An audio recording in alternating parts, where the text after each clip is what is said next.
날마다 솟는 샘물과 함께하는 오늘의 큐티 시간입니다. 10월 19일 월요일, 오늘의 말씀은 신명기 17장 13절로 21절의 말씀입니다. 누구든지 아내를 맞이하여 그에게 들어간 후에 그를 미워하여 비방거리를 만들어 그에게 누명을 씌워 이르되 내가 이 여자를 맞이하였더니 그와 동침할 때에 그가 처녀임을 보지 못하였노라 하면 그 처녀의 부모가 그 처녀의 처녀인 표를 얻어가지고 그 성문 장로들에게로 가서 처녀의 아버지가 장로들에게 말하기를 내 딸을 이 사람에게 아내로 주었더니 그가 미워하여 비방거리를 만들어 말하기를 내가 네 딸에게서 처녀임을 보지 못하였노라 하나 보라 내 딸의 처녀의 표적이 이것이라 하고 그 부모가 그 자리옷을 그 성읍 장로들 앞에 펼 것이요 그 성읍 장로들은 그 사람을 잡아 때리고 이스라엘 처녀에게 누명을 씌움으로 말미암아 그에게서 은 100세겔을 벌금으로 받아 여자의 아버지에게 주고 그 여자는 그 남자가 평생에 버릴 수 없는 아내가 되게 하려니와 그 일이 참되어 그 처녀에게 처녀의 표적이 없거든 그 처녀를 그의 아버지 집 문에서 끌어내고 그 성읍 사람들이 그를 돌로 쳐 죽일지니 이는 그가 그의 아버지 집에서 창기의 행동을 하여 이스라엘 중에서 악을 행하였음이라.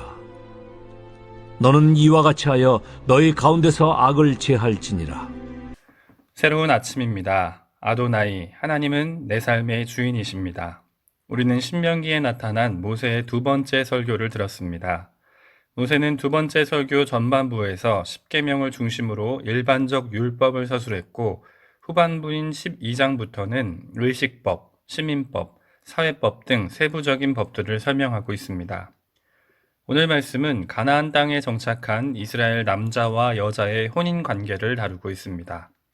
그중 앞부분인 13절부터 19절까지는 남자에게 주어진 책임과 형벌을 기록했고 20절과 21절은 여자에게 주어진 의무와 처벌 방법을 기록하고 있습니다.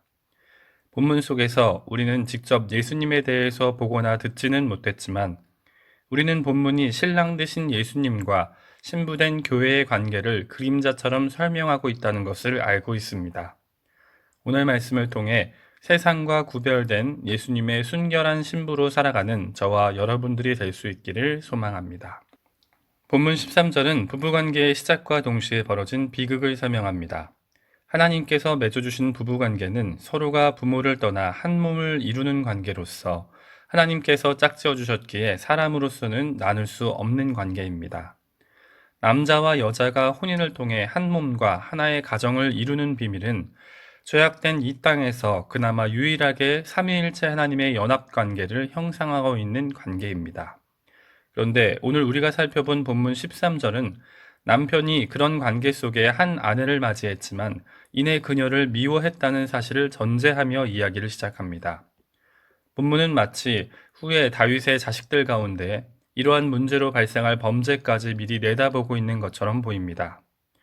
이복 동생 다말을 육적으로 탐하여 온갖 술수를 동원해서 강제로 그녀와 동침한 뒤 자신의 육적인 욕망이 해결되자 이내 그녀를 더욱 심하게 미워하여 쫓아냈던 암논의 모습 말입니다. 물론 어느 정도 내용상 차이는 있지만 모세는 두 번째 설교 가운데 남자로서 지켜야 할 정절과 책임을 분명하게 이야기하고 있습니다. 남자는 한 여자를 아내로 맞이하여 사랑하고 정절을 지켜야 합니다.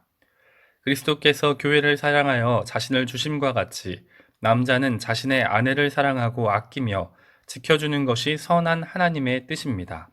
하지만 14절과 같이 남자가 자신의 아내를 향하여 거짓된 모함과 비방거리를 만들었다는 것은 이미 그가 죄악된 가나안 땅의 풍조에 물들어 선하신 하나님의 뜻을 떠났다는 것입니다.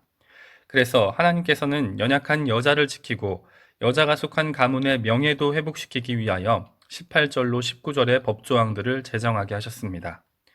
하나님께서 짝지어 주신 부부관계를 경히 여기고 자신의 아내를 미워하는 것은 분명 악입니다.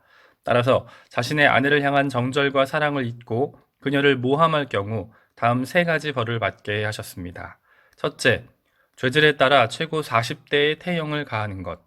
둘째, 처녀를 유혹하여 동침한 남자가 내는 벌금의 2배인 100세겔의 벌금을 무는 것. 그리고 셋째, 평생 이혼할 수 있는 권리를 박탈한 것 말입니다. 요셉이 혼전에 임신했던 마리아를 지키려 했던 것처럼 예수님께서 자기 신부된 교회를 지키시려 십자가를 지셨던 것처럼 남자는 평생 자신의 아내를 지키고 사랑해야만 하는 것입니다. 이어서 20절과 21절은 여자로서 의무와 처벌이 기록됩니다. 남편이 그 아내를 끝까지 사랑하지 않을 때 분명한 책임이 따랐던 것처럼 여자 역시 자신의 남편 될 사람을 기다리며 성적인 정절을 지켜야 할 의무가 있었습니다. 당시 가나안은 우상 숭배와 성적 타락이 매우 극심한 상태였습니다. 만약 이스라엘이 그들을 완전히 몰아내지 못하고 그들과 통혼하게 된다면 이스라엘은 그 땅에 속한 농경 문화와 상업 관계 속에 문란한 성풍 속으로 빠져들 위험이 도사리고 있었습니다. 따라서 여자들에 대한 처벌이 남자들과 달리 돌로 쳐 죽이는 사형에 해당하는 것은 단지 여자를 향한 불평등한 차별이 아니었습니다. 이는 사실 이스라엘 공동체가 자신의 어머니와 아내와 자녀인 여자를 지키고 가정을 보호할 책임이 있다는 연대의식과 관련된 법조항이기 때문입니다. 모세는 그런데도 한 여성 개인이 자기 뜻대로 자신을 낳고 길러주신 부모와 가정이라는 울타리를 벗어나 새 속에 물들어 창기의 행동을 서슴지 않고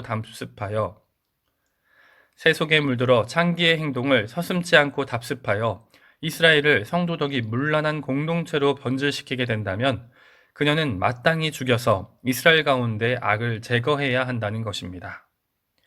이제 말씀을 정리하고자 합니다. 오늘 우리는 신명기 17장 중반부의 말씀을 세상과 구별된 예수님의 순결한 신부라는 제목으로 살펴보았습니다. 비록 본문은 남자의 사랑을 아내의 정절보다 더 길고 자세하게 다루고 있는 것처럼 보이지만 사실 본문 전체는 하나님의 언약 백성인 이스라엘 공동체가 지켜야 할 거룩한 삶의 모습을 나타내는 것이 분명합니다. 예수님을 믿고 하나님의 자녀가 된 저와 여러분들은 하나님의 거룩한 백성입니다. 그리고 동시에 비록 눈에 보이지 않더라도 예수님을 머리로 한 공교회의 구성원입니다. 교회의 머리 되신 예수님께서는 이미 죽기까지 사랑하심으로 당신의 신부인 교회를 돌보고 지키시며 생명의 길로 인도하셨습니다.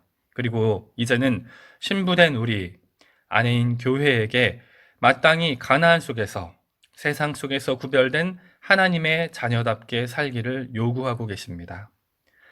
약속 가운데 그리스도의 온전한 연합과 부활을 기대하는 그리스도인의 모습은 약혼한 남편을 기다리는 신부의 모습과 같습니다.